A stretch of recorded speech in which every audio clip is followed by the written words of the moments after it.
Welcome to LeaderIQ, where we share the stories of leaders in brand and retail so you can learn what led them to find success in their careers while giving you an intimate look at how they made foundational decisions along the way. This show is hosted by Guru Harry Haran, who is the founder and CEO of CommerceIQ. Guru has spent most of his career working as a leader at companies like Amazon and eBay before becoming an entrepreneur himself.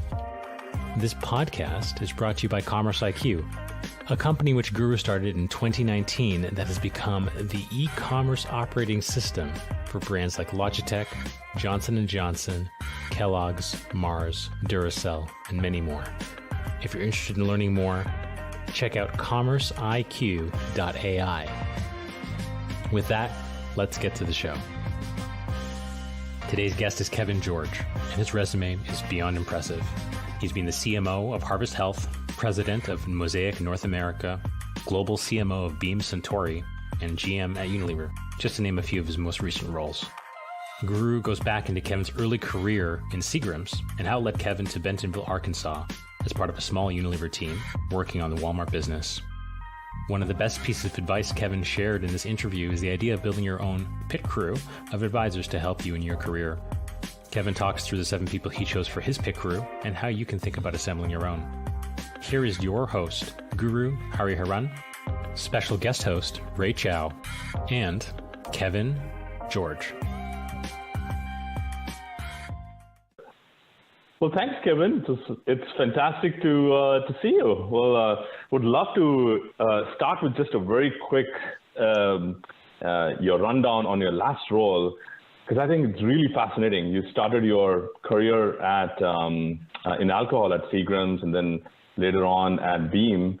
And fast forward in 2018, you got to be a forefront at the what you called the day after prohibition with cannabis. Just curious how your story unfolded at Harvest Health. Would love to understand.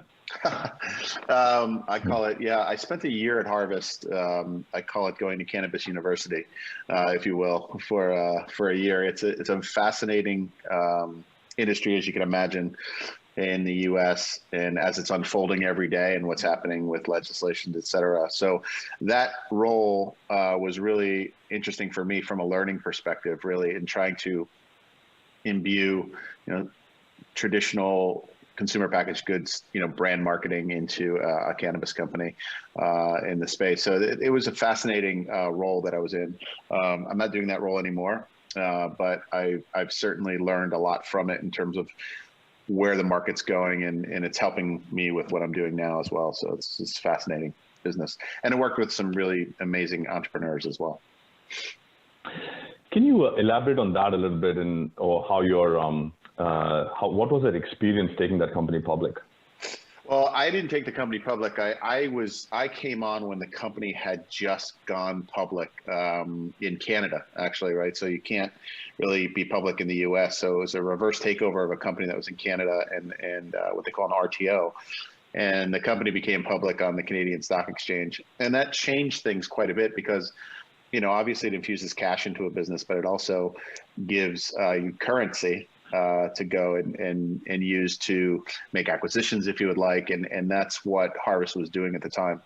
They were looking to make some large acquisitions based on the currency that they had in the stock. That changed a bit in early 2020 in terms of, I think the entire sector of cannabis had gone down pretty dramatically in terms of the stock valuations. And that, I think that kind of got in the way a little bit of some of the acquisitions they were looking to do. But, and I think there's always this kind of, we did it at Beam as well. There's always this argument between public and private and how fun it is to take a company public when actually once you're in it, it's not quite as fun as you would imagine, because your stakeholders are very, very different than they would be in a private situation. So very curious on, Kevin, what was your role as a marketer when in a company where you had a lot of these regulatory issues and potentially even social issues, and versus, say, a company where you launched Axe and some well-known brands. So Could you describe to me how this entire journey was, and how was it different from the other ones that you've succeeded at? Well, I think it's a good question, because you can, managing a brand is pretty, I don't want to say standard, but you can, how you manage a brand and how you build a brand and build the architecture of a brand and, have emotional and functional benefits of a brand can all remain the same. The environment you do it in is quite different in the cannabis space. It is highly regulated. Things that you would do in any other category, such as Instagram ads or Facebook ads or any of that digital, is not allowed. Google search is not allowed. So it's still not allowed, although people kind of skirt the issues. We had our Instagram account taken down probably 3 times by the folks at Facebook. So we had to work and try to get that put back up. So you do all that work to get those followers and go back. So that's one part of the challenges that you face. And the other things around banking and media companies willing to take cannabis ads, et cetera, for either a brand or the retail. The other big part of what we did at Harvest was around retail marketing. So it is a multi-state operator in that it's vertically integrated. So they're a cultivation, they're an extractor, they're a wholesaler, and they have retail stores. And so that vertical integration calls for pretty heavy retail marketing in terms of getting people in stores and understanding, conversion rates, et cetera. There's not a whole lot sold online. So people still have to walk in the door essentially and buy the product. So, getting them to walk into your store was a big deal for us. So we spent a lot of time doing that as well, and made sure that the brand was coming to life. Yeah. I'm curious if you looked back at the Seagram days and also Beam Suntory. I don't know what stage of the life cycle that was compared to, say, cannabis is, but did you find a lot of similarities to the experience, or were there a lot of differences? Yeah, there was some similarities. I mean, you would think you make the leap from regulated industry to regulated industry fairly easy, but honestly, the spirits industry's had since 1933 to deal with these issues. Right. So it's been almost 90 years of dealing with how to regulate on a state level and how to regulate brand marketing. And there's groups like DISCUS, which is the Distilled Spirits Council, which is self-governing body of marketing and things like that for brands, and what you can say, and you can't use Santa Claus on an ad, or those kinds of things in marketing to children. All the right stuff put in place. Whereas in the cannabis space, none of that existed. Still doesn't exist, and is forming very. Rules are still being written. The rules are being written, right? And obviously, there's a bit of a template from the spirits side of the business to base that on from a regulated standpoint, what you should and shouldn't be doing. And I was starting to get involved in some of that at Harvest, but there's definitely, it's still being written. It absolutely still being written because the laws aren't very clear. Quite frankly. Fascinating. So Kevin, maybe let's go back to the early part of your career. I would love to understand how it all started in terms of marketing. Did you always want to be a marketer when you grew up? And especially when you graduated out of your MBA, did you envision what you were going to do after you left school? I don't know. I knew that I liked I managed a bar in college at Miami University, and I used to do all the promotion for the bar, and I really liked it. And I got very lucky in that my brother was in the restaurant business and knew somebody at Seagram, and I got an interview to drive a van around and put up displays in liquor stores and bars and dress up as Captain Morgan, and hand out samples in bars. It's basically what I ended up doing for the first 2 or 3 years of my life in business. And so I did all those things, carried a bag, dusted bottles, did all that fun stuff in Chicago and Los Angeles. And so, that was great. And I really did enjoy it. And then the spirits industry was a great kind of industry to be in. It's fun. It's, there's young people, and it's a really, and it's brand led, right? The thing I did learn in the spirits business from the very start is everything is brand, is the brand, right? It's not, I don't want to say vodka is vodka, but everybody will tell you different. But at the end of the day, the branding really, really matters. Taste is important, but the branding really matters in the work that you do. And the stories you can tell behind those brands. And I learned a lot about that in the spirits business. And so, no, I didn't know that that's what I wanted to do, but as any kid coming out of college in 1989, I just wanted a job. And I had worked in a bar, managing a bar, and it seemed like a logical step. And so I went into sales. Actually, I was a sales person, and went out and sold things. And so that was a really good foundation for understanding brand marketing. People who come through sales tend to be really good marketers at some point if they have that background. So that's important. That was important for me. I was going to ask you that. Like, it looks like you did sales, but also looks like you were "quote unquote" a foot soldier, where you actually managed a bar. And how did that how did that impact your later part in terms of what did that help you later on, saying, hey, look, I was there, been there, done that, relating back when you were at that C-suite, making the decision which would actually resonate with the foot soldiers? Yeah, it helped quite a bit because you understand what they do every day and how, with the things they face. And there's, the simple things that, as a marketer is designing, a pallet wrap for a Walmart store, right? Something you wrap around a pallet for a display for a Walmart store.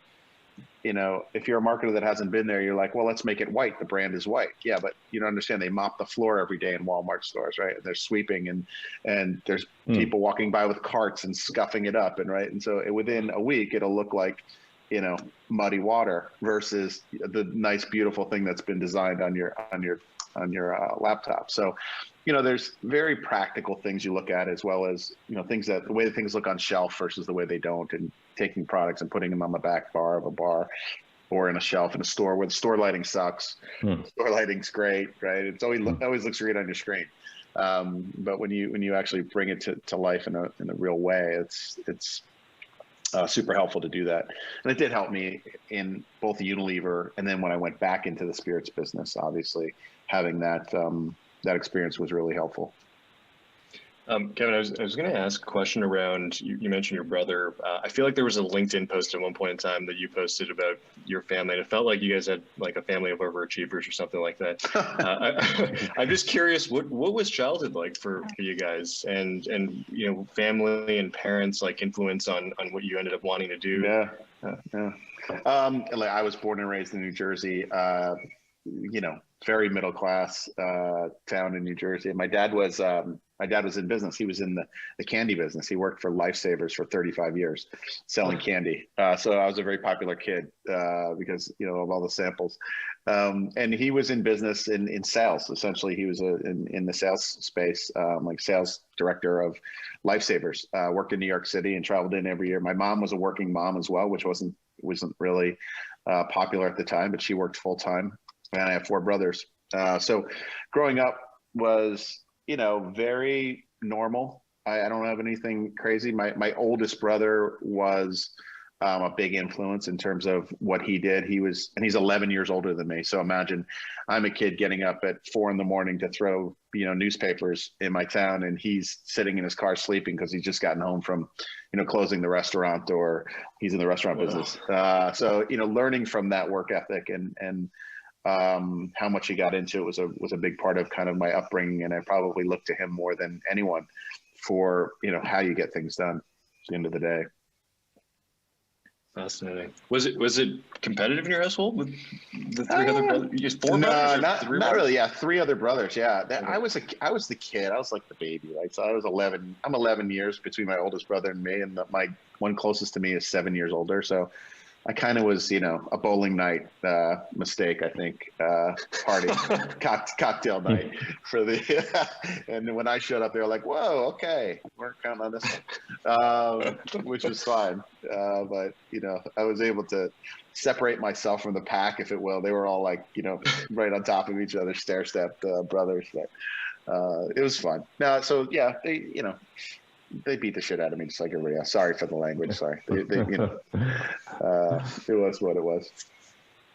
So Kevin, you went, after your university, you went to Seagram. You spent a good 6.5, 7 years in Chicago. Tell us a little bit about how that journey started and what were the big learnings from there. Yeah, I think, that was the, kind of the forming of the things I talked about, right? I was in Chicago for a couple of years, and I was in Los Angeles for 3 or 4 years, and learned a lot about, just retail and what it's like to be in a store, and what it's like to kind of do the dirty work of, driving a van and dusting bottles. And like I said, dressing up like Captain Morgan and handing out samples. So I learned that whole world. And it was so you were really, in sales over there. Yeah, I was in sales there. Yeah. Okay. And I started doing marketing near the end of my career there, but I was in sales, and I was more of kind of I would say a retail marketer, if you will, at the time, which actually led to my job at Unilever. But I had the best time. I mean, it was a great time to be in, it was the late 80s, early 90s, just a great time to be in cities, going to bars and learning kind of, what it was like. And everybody thought I had the greatest job in the world, which, if you told a 22-year-old he was going to do that, he'd be like, yeah, that's the greatest job in the world. So it was a lot of fun, made a lot of friends, and still have a lot of connections, and really fell in love with the spirits and beverage alcohol space then, and had a great experience doing that. Were there things back then that you could, I was just gonna ask, like, were there things that you could do back then from how you promoted spirits and alcohol that you no longer can do, or has it actually become more relaxed? That's a really good question, right? I think, it was pretty much the same in terms of what was allowed here. Obviously now delivery is a big issue, not a big issue, but a big kind of, the Drizzlies of the world and selling online, which didn't exist then. I mean, I don't mean to sound like the old guy, but like the selling online didn't exist. You couldn't order from, you didn't order from the grocery store and it showed up. You'd call the liquor store. I remember my father, and they drive it down the street, right? And they deliver to you. Yeah. Which is essentially what Drizzly is, honestly, right? It's just somebody else picking it up and delivering it through a mobile app. Yeah, through a mobile app, right? That's the exact same. So, I mean, Drizzly's like a big fax machine, essentially. They take the orders, they pick them up, and they deliver them. It's just like ease would be for cannabis. So it's interesting in that sense, in that that hasn't changed a ton, but I would say e-commerce is continuing to grow from the spirits perspective, both for wine, beer, spirits, all of the beverage alcohol. But no, everything else is pretty much the same in terms of what you can and can't do, I think. Got it. So back in the 80s, I mean, if I look at the generation now, I feel like everyone's switching jobs like every few years, and it's accepted. I'm curious, like back in the 80s, were people more often lifers within a company, or were they switching? And I'm just curious how you switch from Seagram's and decided to move on to join another company. Yeah, I think I was on the edge of that whole, like, more jobs than not. Most of the people that I worked with at Seagram had been there quite some time, and stayed afterwards. Honestly, I think I was really enamored by the ability, and the Seagram to Unilever move was a really interesting one. I had a boss at Seagram that his name is Mike Bacco. He's still out here in LA, and he was just a really kind of old soul of a guy. He wasn't that old, but he was an old soul of a guy who would give you kind of very fatherly advice, although he was probably like 4 years older than me. And I really came to know him a bit. But I remember I went to him and I said, hey, I have this opportunity to go work for a company called Unilever. At the time, it was Lever Brothers, honestly. Nobody knew what Unilever was. It was Lever Brothers. Really? But it's in Bentonville, Arkansas, is what they said. And I said, but I'm not moving to Arkansas. I was living in LA, working on Absolute Vodka, and dealing with the Universal Studios, which Seagram had just bought. I was having like whatever, and so I was going to move to Arkansas to sell soap to Walmart. And he said to me, and he was a very nice guy, and he knew I worked for him, but he said, don't dismiss that out of hand, that you're not going to move to Arkansas. He says, do you know what Walmart is? And again, dial back yourself to 1989, or this would be like 90, 91. Walmart wasn't an international. They were just on the verge of becoming like $1 billion company at the time, right? And so I moved, so I went and did the interview, and they offered me the job to move to Bentonville, Arkansas, and become the first marketer on the Walmart business there. We had a team of 6 people. Today, Unilever has probably 160, people there. Wow. So I moved to Bentonville, one of 6 people on a team, and I was the first marketer. And they were like, hey, what are you doing here? Marketers don't, Walmart is like, 99 cents on end cap. We don't need marketers here. But yeah, that was the move. And then that guy who was my boss actually said, you really need to look at that. And then eventually, I would say that was probably one of the most important moves I ever made, was moving and working on the Walmart business for a number of years at Unilever, because it just gave you so much credibility. And I think it still does, but you had you had the guts to kind of drag your family down to Arkansas for a number of years and then live there when Bentonville wasn't anything. Honestly, there was maybe a Chili's there. That was it. Did you get adjusted right away? Sorry, I was going to ask, did you get adjusted right away or? No, God, no, I never got adjusted. No, it was the county where Walmart was a dry county at the time. So I'm coming from a liquor business. I moved down there like, where do I get a cocktail at the end of the day? And it's like, yeah, not around here. So there's no liquor stores down there. I mean, I'm not because I wanted to drink. I'm just comparing it to my life, just prior to that. So adjusting was, it was a tough place to adjust to at that time. Now it'll be like moving to Naperville, Illinois, or, any great suburb of Chicago, honestly. Did you have family at that time? Did you have kids? I did. I had my wife, now my ex-wife. I had my wife, and I had one child, and then I had another one on the way, and she was born in Fayetteville at the hospital there. So yeah, so that was a big move.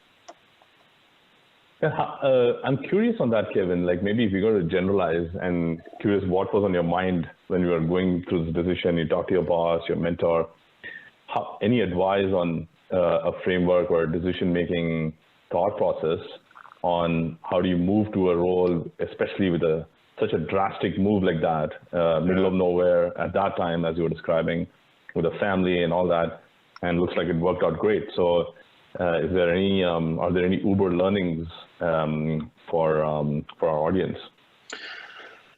Yeah, I do think there are. There's a couple that I would say. One is, you need a pit crew of people that you trust to give you advice and tell you kind of the truth, whether you trust them, that you work for them or you don't, or whatever it is. So the pit crew of people you can have that can give you what you need in life, in career, et cetera, are really important. And in that case, that guy, just looking at me and saying, you really need to think about this, because he could see around the corner a bit. He had the experience enough to see around the corner of what Walmart might be or might become, or he had read about it or whatever it was at the time. I think the other thing, and I don't want to say take risks, because that's just a horrible thing to tell people to do. I think the bigger view is try to find those things that will put a real kind of stake in the ground on your career, because at the end of your career, when you you want to be a CMO, you want to be known as the person who XYZ, or launched this, or, he was at Walmart when there were 6 people, lived in Bentonville, Arkansas, and took his family there, those kinds of things. For me, it's, could be in analogous to what's going on, and obviously in tech or D2C today, or things like that, right? What are those kind of stakes in the ground in your career? And you have to find them, and sometimes they will work out, and sometimes they won't. And so you have to be willing to do things other people won't do. And in the case of Bentonville at the time, I showed up at the New York offices of Lever, and the first interview, they said, you're going to meet with this guy, he's in sales strategy. I went and met with him, and I sat down in his chair. And the first thing he said to me is, "Oh, you're the guy they convinced to do this," right? That's exactly what he said to me. And I was like, "Oh my God, what did I do? Right? Like, what have I done? I'm schlepping my family across the country." But it's one of those things, right? Like, people who are successful tend to do things along the way that other people don't want to do.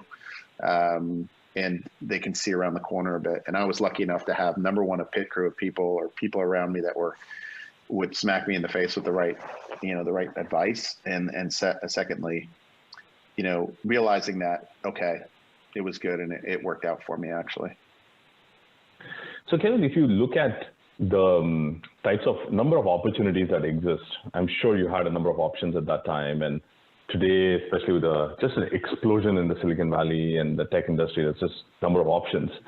Any advice or any looking back, are there leading indicators that you saw in terms of, say, a great team, or they had a fantastic traction, or they had this most amazing product that people loved? Are there things that made it a great move looking back for you, whether it was thought through or just serendipitously happened? Yeah, I think again, it's a different time, but I don't think it changes in that you look for a company that's absolutely solid, has a track record of producing talent. And I think for me at the time, Lever Brothers and Unilever in kind of the big sense, had a real, and still does, has a very good reputation for delivering talent that goes into the consumer products or brand world, just as Procter & Gamble did, just as many, Coca-Cola does, PepsiCo does. And so those kind of blue chip companies, for me, that was really attractive, and that helped. And so, if I leap forward to that today in the Silicon Valley tech world, it's going to be the same thing. It's going to be, a place that has a reputation of delivering people. Of course, look, people also are 25 years old and they want to do the startup thing and the entrepreneurial thing. I would say in that sense, look for people who have a track record, who have done it before, that are running those companies, because they know where the pitfalls and the kind of successes can be had. And for me, even today, I mean, I work now as a partner with 3 other people, and we have a kind of a brand company. But I've done it. All 4 of us can show a track record of things we've done before, and the people that I've kind of decided to spend my time with now, you can like them, you can not like them. They've done it, and so I would look for that. That would be the best advice I could give. Whether it's a Unilever or Procter & Gamble, which is a massive company that has a track record, or it's a startup. Who are the founders? Who are the people leading it? What have they done before? What have their exits been? All those kinds of things. So that's kind of the best advice I would give, and that's honestly the advice that I do give, because I mentor probably 10 different people right now from Unilever and from Beam, from the days I hired them out of college, and now they're going to be CMOs. That's the advice I generally give when they're looking at these types of situations. On the thread of, I guess, just advice and wisdom learned over the years, I'm asking this because I'm a fairly new father. I have a 2.5-year-old daughter. And I'm just curious, like, as you went through the journey in the early days of moving to Bentonville to, later on in your career, I think we're all pretty amateur, when we start as fathers. And, what sort of learnings did you take away in terms of how you, manage the family and work at the same time? How did it evolve over time? What mistakes did you make? Looking back, like what sort of advice would you give the Kevin in Bentonville? Yeah. Wow. Yeah, that's a really good question. So yeah, we had 3 children, and I would say that I moved them a lot up until the time we thought it wasn't probably a good time to move them. And I was very lucky in that I had my wife at the time was an attorney when my first daughter was born, and then she left her job there, and luckily enough, she was able to stay home and raise the children as the chief operating officer of the company, of the family, if you will. And so the advice there is everybody has to do what's right for themselves and their family. I also have friends that have moved their families 22 times, all the way through high school and everything like that. And sometimes you look and you go, whoa, man, I don't know that I could do that one. But I think my kids have, once I got back to Chicago from Bentonville, I stayed there for a while. I stayed there in Chicago for a good 20 years, and I was able to grow my career there. And when I left Unilever, I was able to stay in Chicago. And it's one of the reasons that I left Unilever, is because I had a feeling they were going to be moving back to New Jersey, the headquarters where I was working, and Beam happened to be in Chicago. So it was really serendipitous for me at the time. So Ray, the answer is you're going to know what's right for you when your wife tells you what's right for you. And you want to listen to her, because sometimes when you don't listen, it's, I've made some mistakes, right? Of, wanting to take that move and moving and not, it wasn't a good idea. So you can get in trouble. Were there tactics, and maybe this happened later on, in terms of like rules that you set in terms of how you balance the time you spent at work versus at home, and things that work better over time for you? Yeah, again, I was lucky, and I think today there's way more to two-income households, or however you decide that is, and I think people really need to step up and make some choices there in terms of how they're gonna, be really, really clear on the rules with your significant other, or whoever you're co-parenting with, if you have a co-parent. There's also a lot of single moms and dads out there that are taking care of kids that have to make those sacrifices. But again, I think the important tactic is that you have an honest conversation with somebody that you're working for, because you want to work for people who can empathize with that situation, and not, just, you have a kid, take your kid to a doctor appointment, or you want to get out early so you can get to their baseball game or their football game or whatever it is. You better be working for people that give you that leeway and room, because otherwise it's probably not the place for you. I don't know who it would be for, honestly, but you have to, in today's world, you have to be really, really flexible about that with people, and be like, no, you need to take some, time off to, like, come on, like, we're all human. We've all been there. So that's kind of my advice, is find a place that values that, and allows you to be flexible with what you want to do. And I think, look, now with work from home, are you kidding? It's completely different than it was even a year ago. So Kevin, you've had a fabulous career in brand marketing. Just want to spend a little bit of time digging through that and picking your brain on experiences, some lessons. Maybe let's just start with Axe. Oh, what an iconic brand. I saw on LinkedIn that you launched the brand. What is it like, and can you tell us a story? Yeah, so let me be really, really clear. I was part of a large team that launched Axe in the US. I wish I was the guy that launched Axe. I was part of a really good team. I happened to be leading a customer element of our business then. And in 2002, there was a brand that Unilever had since 1983 around the world. And it was called Axe or Lynx. And finally decided to bring it to the US. And I won't get into all the reasons why, but it was a really difficult launch because, and again, this is boring a bit for somebody that might be listening, but we were in a deodorant market, right? Because it was a deodorant business, which isn't very sexy, but that was a stick-based business, right? It was a deodorant stick, right? Like, everybody used sticks, and aerosols were sold in big bug cans, and nobody really bought those unless you were 60 and you sprayed it under your arm at the gym or in the the locker room or whatever it was.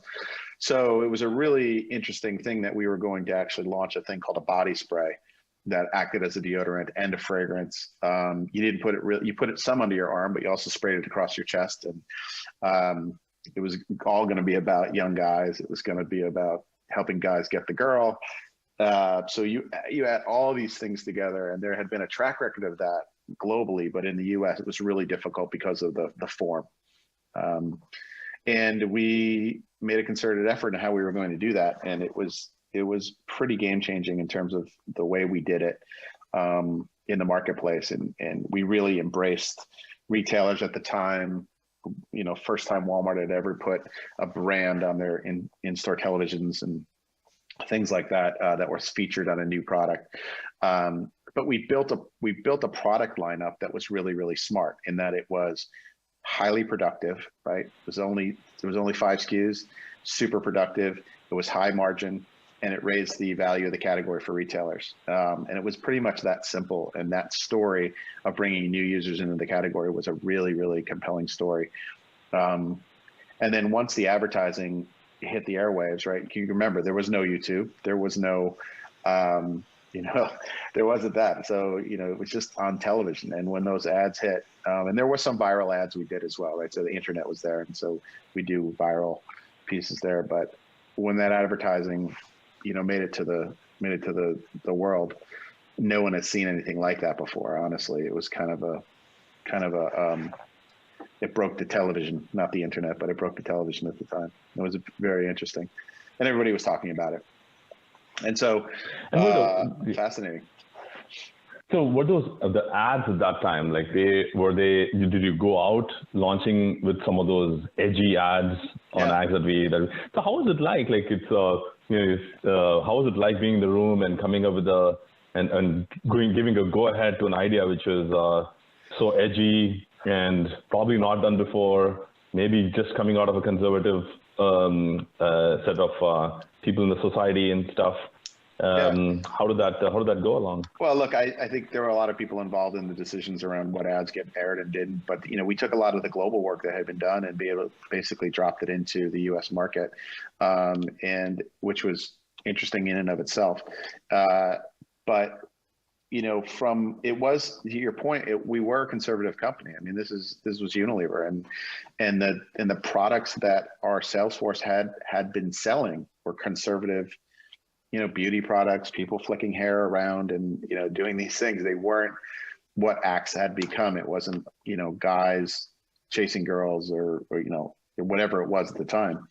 And so it was very different. And so it was actually really fun. I mean, the launch party for Axe was unlike anything we'd ever seen. We made every element of the launch true to the brand. I mean, the launch party for the sales force was in a hotel with a giant band that they couldn't see. And we had tattoo artists there, and we had piercings going on. So the sales guy could walk up and get tattooed, actual tattoos. They could get piercings. Some people did. And so it wasn't even the fact that a lot of people did that. It was the fact that they would go back and talk about the sales meeting and say, you're not going to believe, like, there was people getting pierced at our sales meeting for the launch of this product. So it's like a culture. You almost like you built the culture. Okay. Yeah. So we were creating this kind of attitude around the brand from the start, and every element was really, really well thought out by everybody on the team. And so it was really, really important that we did that, and it kind of made its way through. And it had this kind of red pill, blue pill matrix moment to it. And we actually talked about, are you going to take the red pill or the blue pill? And Axe was this kind of planet in the universe of Unilever that was able to actually do its own thing and not really follow the rules of the rest of the company. So it was a bit of a catalyst for the company once they saw the success of it. And then in 2008, when I was running the hair care and deodorants division of the company, we launched Axe Hair Care into the marketplace as well. So, and then the brand became the #1 grooming brand for men, literally within 3 or 4 years. It's a massive thing. And so I was lucky enough to work on it. Honestly. Yeah, I suspect part of the culture was injected from the guy who was dressing up as Captain Morgan back in the day. Yeah, I would hope so. I mean, you had to find like-minded people, but part of what we did is when we hired, we did casting. We actually casted people in the business for the right brands, right? So I wasn't putting, no matter how talented the person might be, I wasn't putting the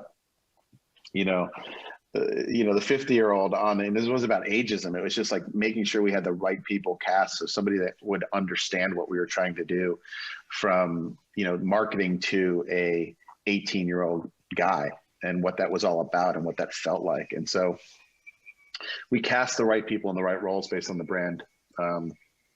We had Degree as well. Degree was a brand that we had that was very successful.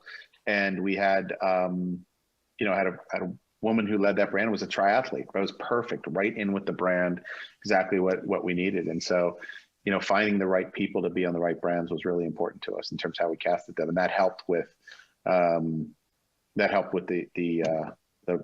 success of the brand and the culture, if you will.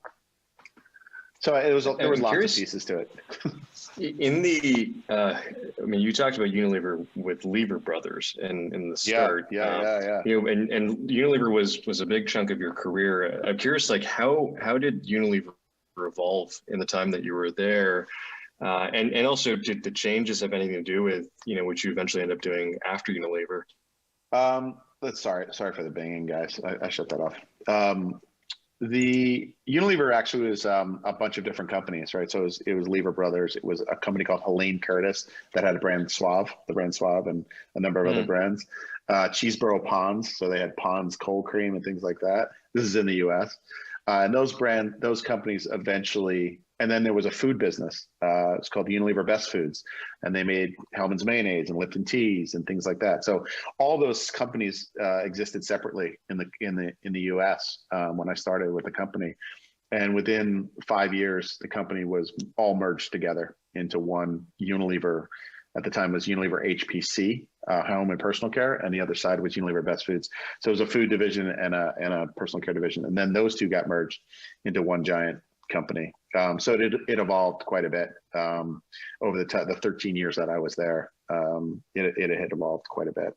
I don't know how exciting that is, but it just shows you that, things evolve and you have to figure out how to work within those, because eventually you're working with this company and now you're working with people from another company, even though they were owned by the same one. And now you're all together in a room trying to figure out what's next and how to do it.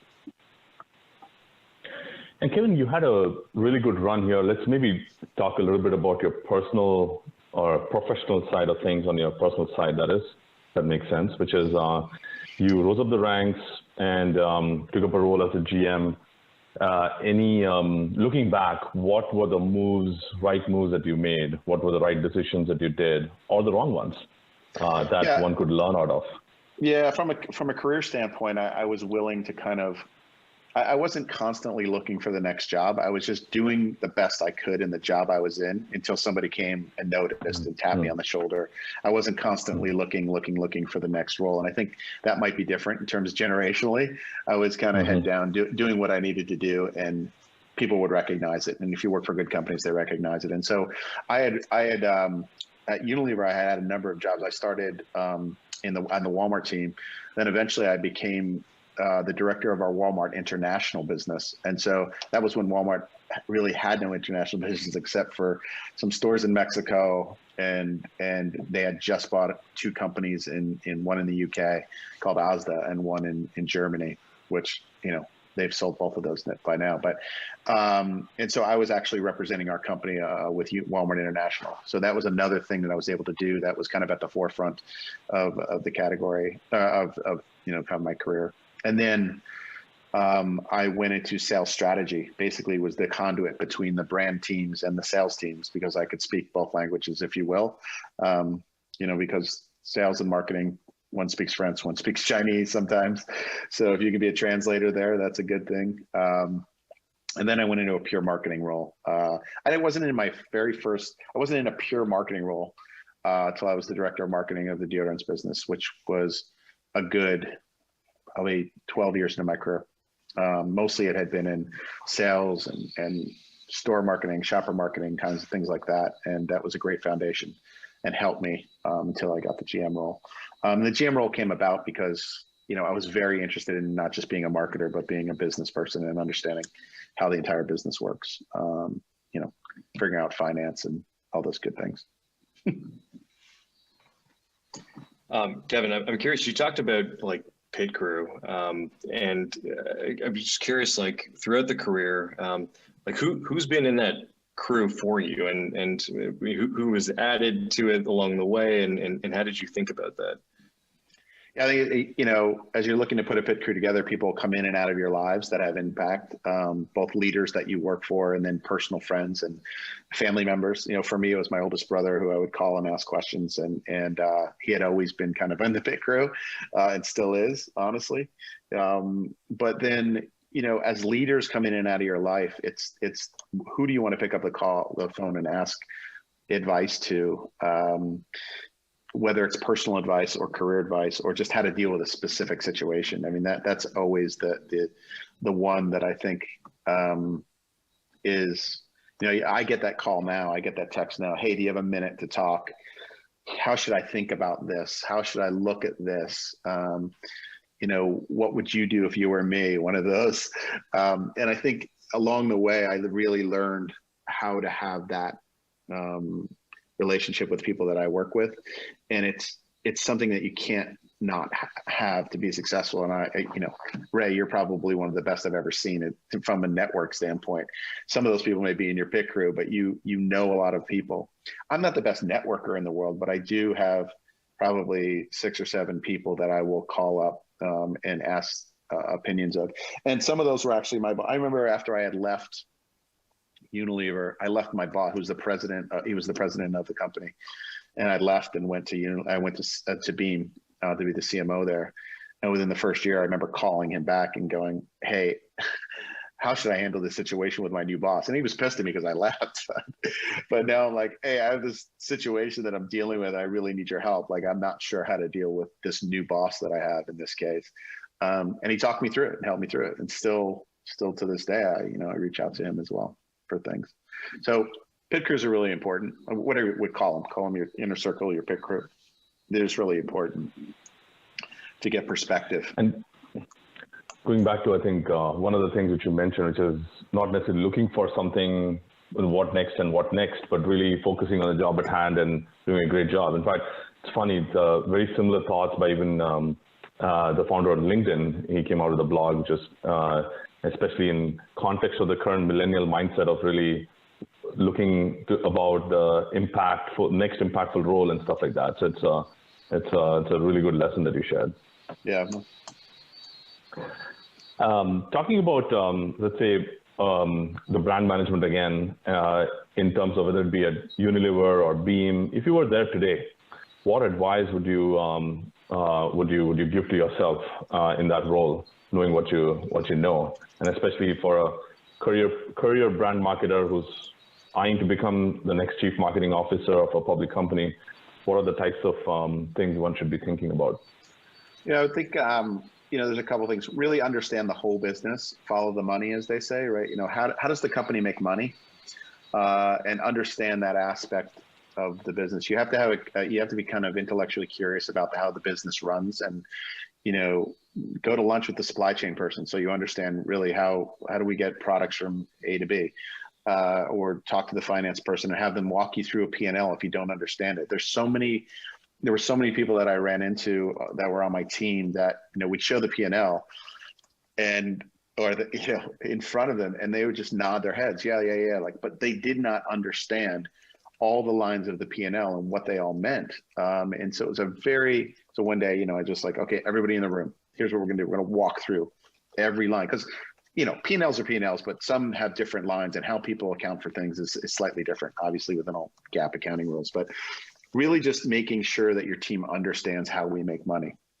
is really, really critical. And so as a brand person, I would spend as much time with the other functions as possible, if you want to be a CMO, because a CMO who only understands digital, or only understands creative, or only understands brand is not going to be a CMO for long. If you can't have a seat at the table on the exec team, have a point of view about costs, have a point of view around margin, have a point of view around legal, even, and all these things happen. So that would be the biggest piece of advice, is be really intellectually curious about the business of the business versus just, I'm in my marketing lane, because that serves 2 points. One is you'll know whether you want to be a CMO or not.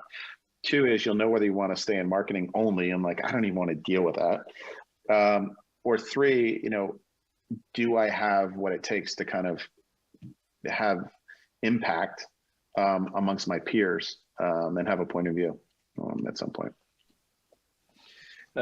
Kevin, just switching gears a bit on that transition that you made from Unilever to Beam. How did that happen? How did that unfold? And which part of which pit crew members did you engage to make that decision? And looking back, would you have done anything differently?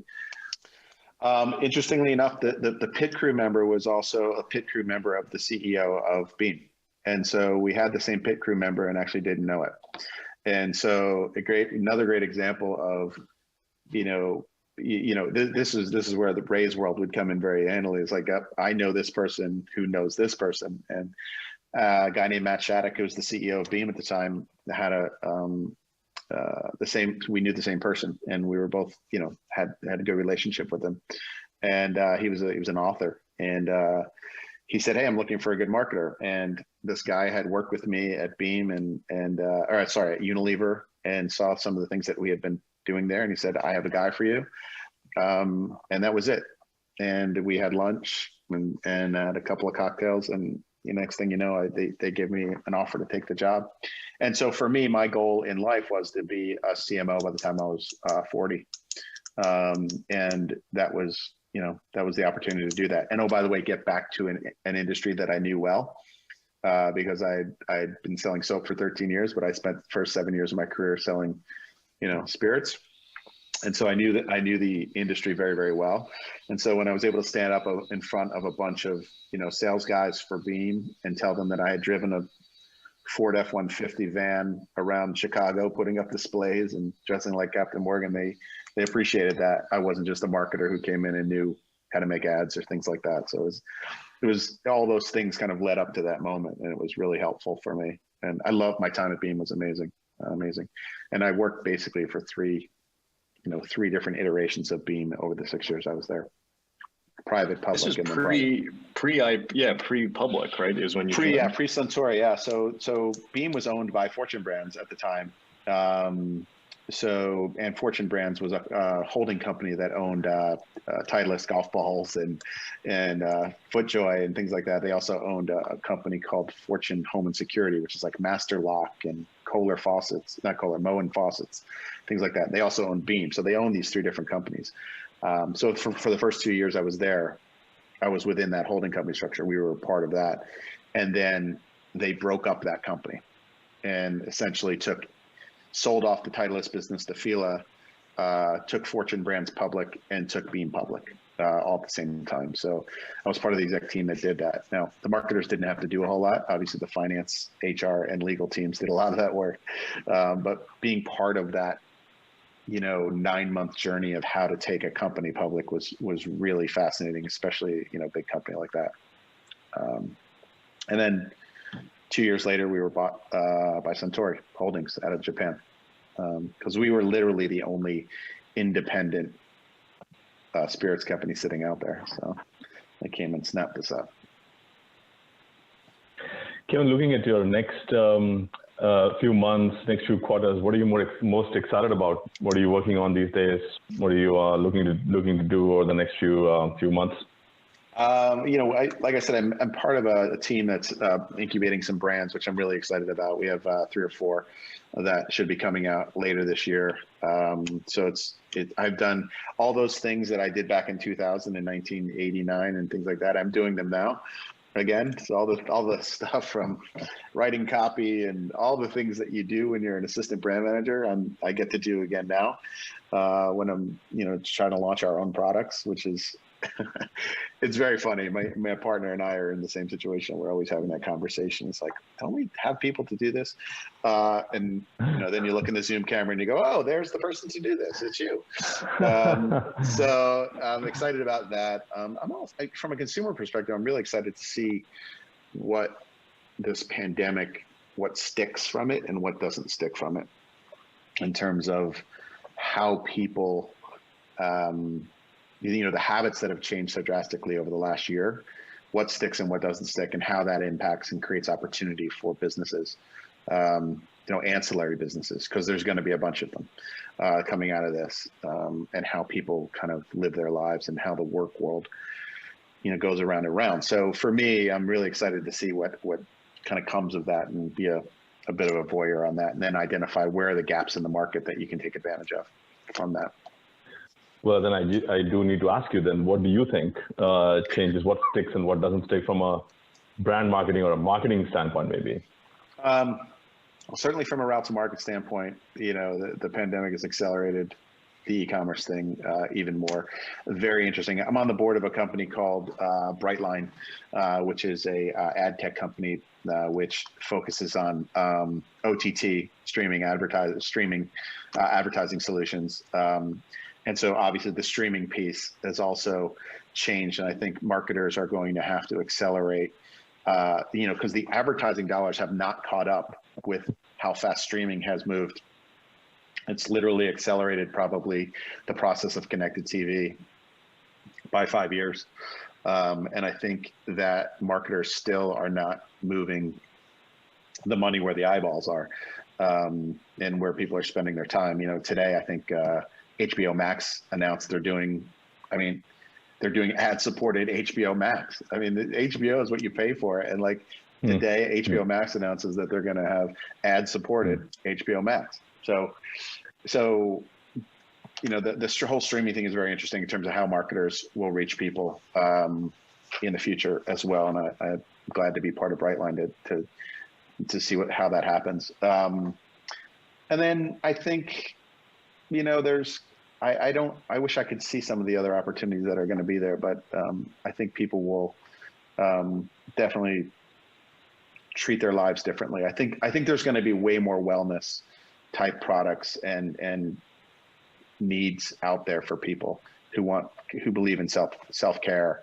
and have realized that not being on a plane every day or running around and commuting for an hour a day has made their lives better, and so they're spending more time for themselves. So I think there's a huge opportunity there as well. I think that will continue. Final question, Kevin. What is something left on your personal bucket list that you want to check off? I have a picture. I'm looking over at it. I have a picture with a bar on the beach and 6 stools in front of it. That's probably nice. My bucket list. 1 blender, 6 stools, and just be at the beach when I want to be there. And if someone wants me to mix them a cocktail, I will. I was a bartender in college, and so I'll probably regress back there at some point. But yeah, I think honestly on my bucket list would be to own a small little beach bar that people can stroll up to, and not a lot of seats, no food. Love it. Maybe some snacks, but yeah, that's it. I mean, and I think watching the success of my kids and seeing what happens there with their careers and helping them as much as I can, and everybody else that I work with. The biggest thing is you really, at some point in your life, the switch flicks and you start to identify that, your impact on everybody else that you talk to and you help. And as you go through this, it's way, way more important than kind of what you do for yourself. So my bucket list is making sure everybody that I've ever worked with is successful as well. So. That's great. Well, Kevin, thanks a lot for spending a few minutes of your busy time with us. Sure. And my really pleasure. appreciate it. Yeah. Thank you very much. It was good. Yeah, my pleasure. Thanks. See you guys. If you enjoyed listening to this episode, it would mean so much to us if you could take a moment to share this show on LinkedIn.